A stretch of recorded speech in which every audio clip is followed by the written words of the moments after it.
I'll take the question from the woman with the dark robe here, and then the gentleman on the left-hand side. Excuse me, I'm going to the Isle of Man next week. What currency do they use? Hi, I'm a Yes voter and I'm very active in the Trade Unionists for Yes campaign, and I was just wondering if the panel could address one of the questions that we're often asked, and that is, well, if you're breaking up the British state, then you're consigning the rest of England, the rest of the UK to a Tory party forevermore, and essentially what their answer is, stay together, we'll vote Labour and we'll hope for the best. I just wonder if the panel could maybe address some of those concerns that people have.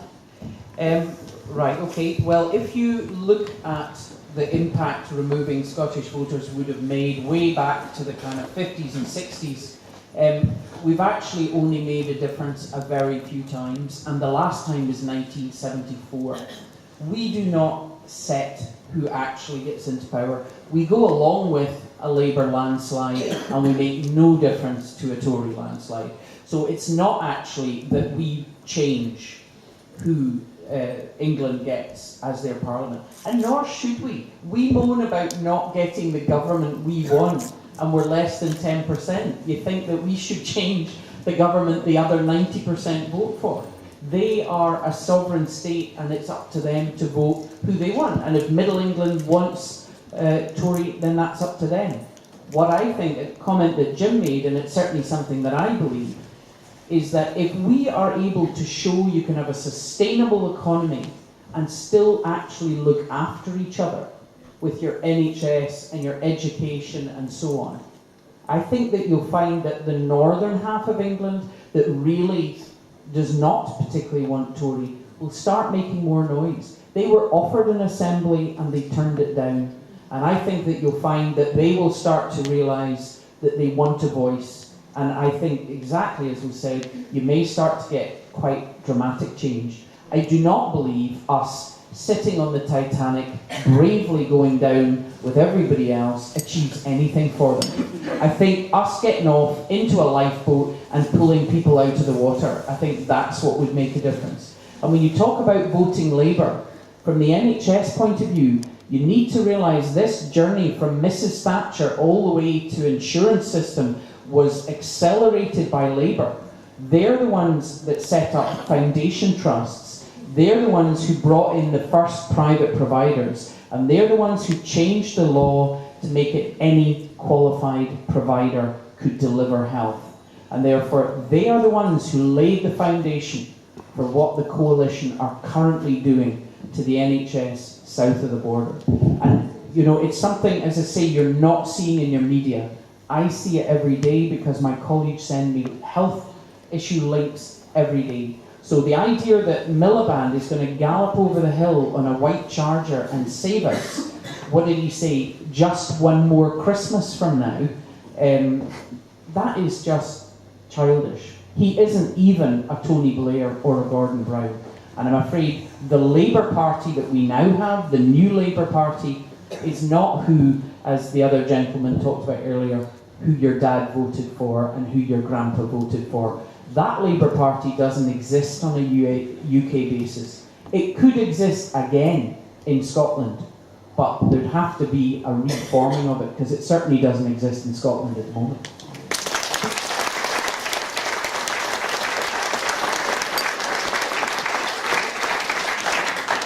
Well, I spent a lot of years in the trade union movement. I used to work, I was number 3 at the Scottish TUC behind Jimmy Jack and Jimmy Mill.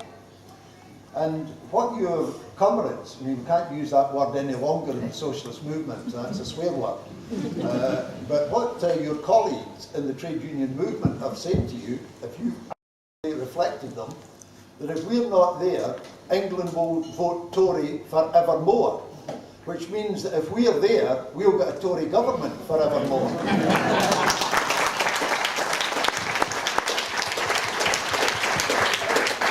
And tell them that the border wars are over. When we're independent, we don't intend to go down to England and stop voting Labour if they want to do so. Nobody prevents them voting Labour if they want to do so. But it's also true, Philippa said, if we create a better society up here, if we keep the National Health Service in public hands, and as it crumbles down there under privatisation, then the progressive forces down there can point to north of the border. Now this isn't unusual, let me tell you. When I was very young in politics, I looked to Sweden, because there was a guy called Olof Palme, who was a great leading intellectual in the socialist movement. And it wasn't Harold Wilson that I paid attention to, it was what Olof Palme was actually doing inside Sweden to build up a society that everybody could live happily in and there was no poverty. And so if we create something better up here, then there is something for them to point to that it can be done. But we're 5 million and there's 55 million south of the border. And it's an absurd proposition that we can control what happens south of the border, because we can't, and that's our experience. Yeah.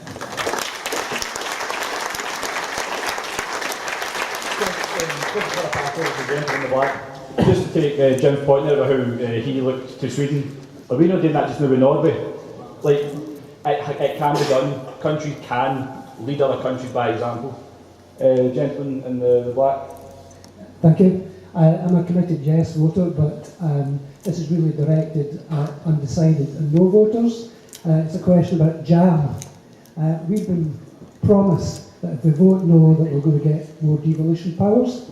However, that's set against the background where our existing Labour MPs at Westminster absolutely hate the powers that we've already got. The other MPs in England think that we've already got too many powers as well, and Boris is now coming onto the horizon, and you can bet your bottom dollar that he'll be running for Prime Minister in a couple of years.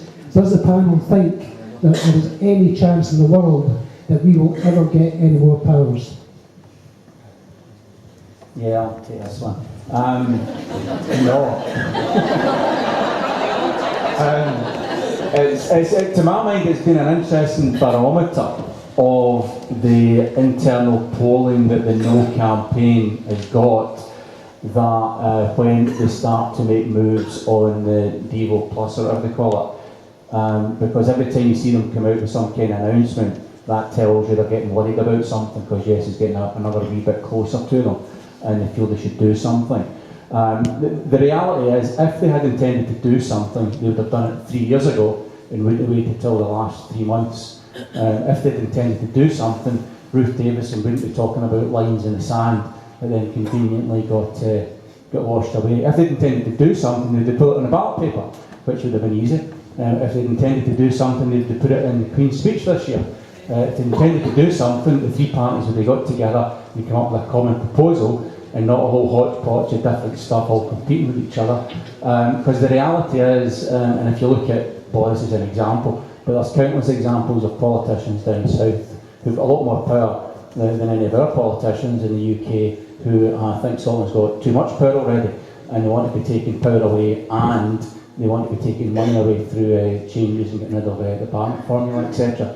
So the reality is that there's nothing there that'll be conveniently forgotten about and kicked into touch. I mean, the idea that after 2015, whatever party or combination of parties is going to be in power in the UK is going to give 1 second's thought to Scotland, right, in terms of spending time and energy and political capital and effort sitting down and figuring out a solution to give Scotland more powers. It's just laughable. The most laughable part is in the last initiative, they wheeled Nick Clegg out to sign a guarantee that we're going to get more powers, and I think that just about says it all. And even if he did get the powers we're talking about, I mean, I liken it to, I don't play golf, but I liken it to playing a game of golf. We're talking about maybe getting some powers over some bits of income tax, right?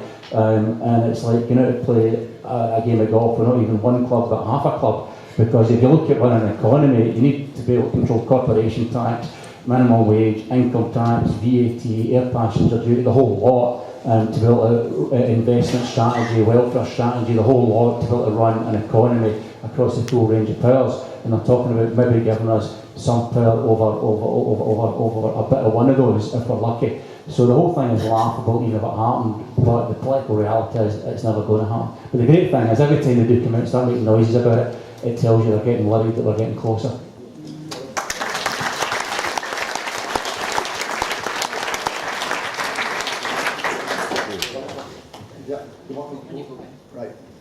I was here in 1979 in that referendum. And the reason we didn't pass the 40% mark was that Alec Douglas-Hugh, the former Prime Minister, went on television and said, "This Assembly's powers are totally inadequate for what the Scottish people need. Vote no and we'll give you more." And we get Margaret Thatcher instead. Now there's a lesson in that, because devolution is power retained. In the great debates of the 1970s, Enoch Powell stood up in the House of Commons and pointed out that fact. It's an uncomfortable fact, but devolution is controlled from Westminster. Now just think about this, think of the terminology. They say they will give us some more powers as a prize for voting no. They will give us, not that we will take, because if we remain within the United Kingdom, the powers have to come from Westminster. Colin Fox of the SSP put it very well when he said the best of both worlds, we're going to get devolmax. He says, I go into Alan Clark, the motor manufacturer, the guy who sells cars, and I say to his salesman, I want a brand new model. I want a Ford devolmax. And the assistant says, got the very thing for you.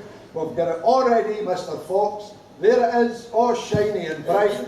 And Colin says, but it's only got 2 wheels. And the salesman says, that's as much as you need, because we think that's as much as you're going to get. And that sums it up.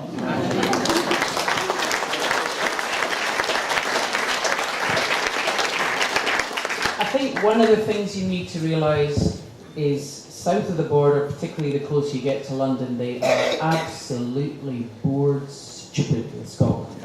They have barely survived 2 years of this. The idea that they would give parliamentary time, and as Ivan says, it's not in the first Tory Queen speech, so they're certainly not giving any time to it.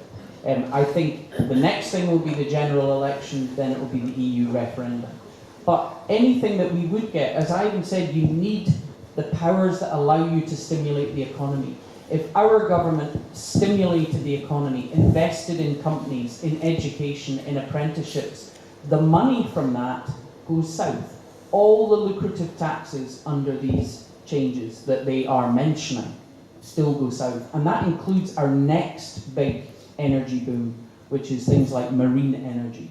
Because the Crown Estate, the shallow water that will be built on, goes straight down the M1 to London, and it's just like oil all over again. Our wealth that gets generated heads down there, and we get our pocket money doled out every year. And there's only so many ways you can cut the pocket money when you want to provide decent services. A very telling thing was an interview with Carmichael in the Herald, and I don't know if any of you saw it a couple of weeks ago, where he was saying after a no vote, they will be establishing a much stronger UK presence in Scotland to ensure that this never happens again. So I think we need to realise this is a one-off chance. Okay? We need to take the chance now because it ain't coming round again.